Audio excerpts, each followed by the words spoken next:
we're going. Not that it was too late to save lives, but we're going in trying to help these people find their family out and clear out their things. It's like, and I'm not. We're cleaning all houses. We're not asking like if it's just a White House because I'm going to help everyone's house. And they're like, yeah, of course, you know. You know, I don't hate anybody, but you know what I do hate? I think I hate government.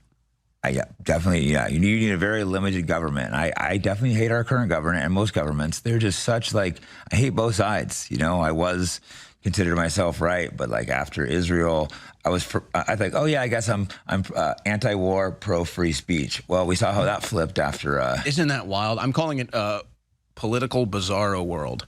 Yeah, and then before the left was anti-war, but now they love the war with Ukraine. Well, now because of this administration, the left is going to get to run on anti-war in the midterms in 2028. So we've given them that ground. But they love the Ukraine war still. Oh yeah, well it doesn't matter. The consistency doesn't matter to leftists. I hate both Isn't that the big difference, though?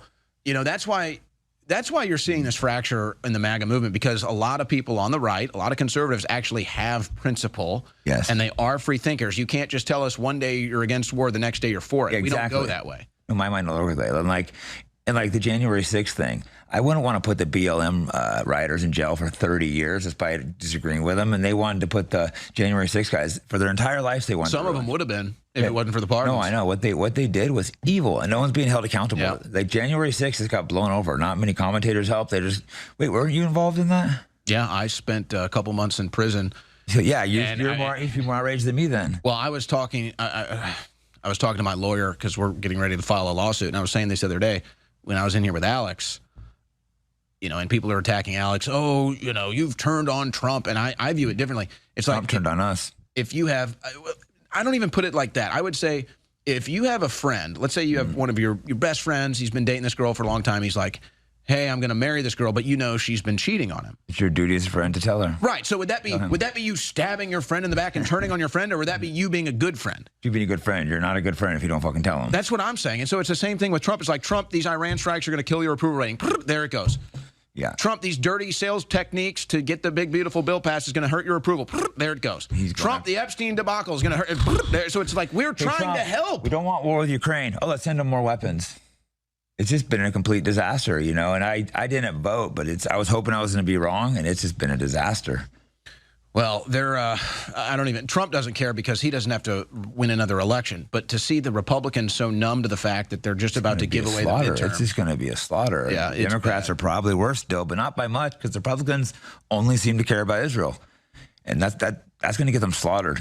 Yeah, I think that might be the answer. They might need just get completely wiped out to rechange things. They won't get it. They never do. The only hope I have is, and you're starting to see it on the left, like the left finally has like these coming of age people, which I don't agree with them, just to be clear. It's like people say, just because I reported honestly on Mamdani and I predicted he would win, it's like, oh, you support a Muslim communist. Like, no, right. Whoa. First of all, him and his wife, they're Muslim communists. His wife walks around showing a lot of skin. That's not really a traditional Muslim, and he supports like gay pride. Like and all this stuff. Yeah. So it's just like let's just calm down with all of that. And I don't support him. I just report the facts. And so I see the left has these young people kind of coming of age.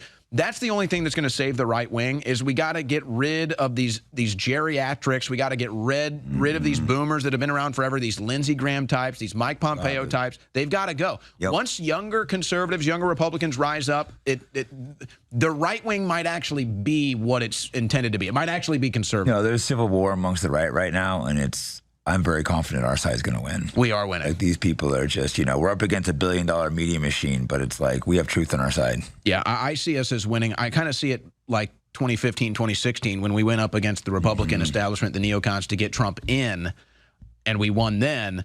I see us winning this. It'll take maybe 2 election cycles. Yeah, I agree. This can be a while, but we're going to win. And we're both some of the people that were early speaking on this, and the change is insane, right? Like we can feel like putting ourselves speaking versus 18 months ago, 2 years ago versus now is just insane. Well, and I get asked this all the time when I'm in debates. It's like somebody shows you one poll, and then they base an entire political view off of a poll.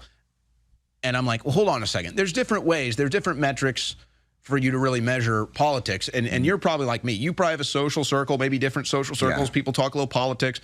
And I'm the same way. And so I just kind of, you know, that's one of the barometers. People say, oh, you know, the Iran strikes are very popular. I'm like, really? Because not in my social circles. No, and the change is crazy in my social circles, and the people going like once they start seeing it, they start going hardcore. Like no one ever goes that way. And Well, it's like putting the glasses on. I've never seen anyone to being like, it's Israel's. Oh, never mind. I was wrong about that.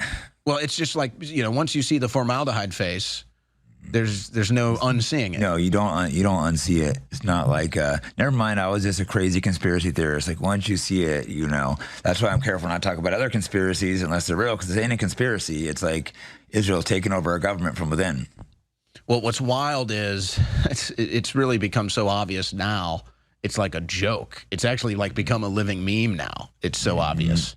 Yo, you know, with all the Netanyahu memes and all the Trump memes. Trump pulling out his chair. It kind of sucks, but it's just the truth. Anybody, I mean, how can you not see it? And by the way, here's a spinoff that they're trying to do, and they've got all these anonymous X accounts. They're all part of this digital influence campaign propaganda. And so they're trying to defend the whole Israeli lobby foreign aid now. And I like to go, because I know who the propaganda accounts are, and so I'll go to see. It's like, okay, this is the paid-for propaganda. What you are they see what saying? their talking points are. So they put this out, and this is when they come to me on the Israel debates. They say, hey, our foreign aid to Israel is great because then they have to spend it on American weapons. And I'm like, okay, hold on a second. So let's explain what you just said. This is still foreign aid, and then they say 75% of it has to be spent on American manufactured weapons. So what you've just described is money laundering. Yep. A, that's money laundering. Yeah. And B, that's what we call the military-industrial complex. We're against that.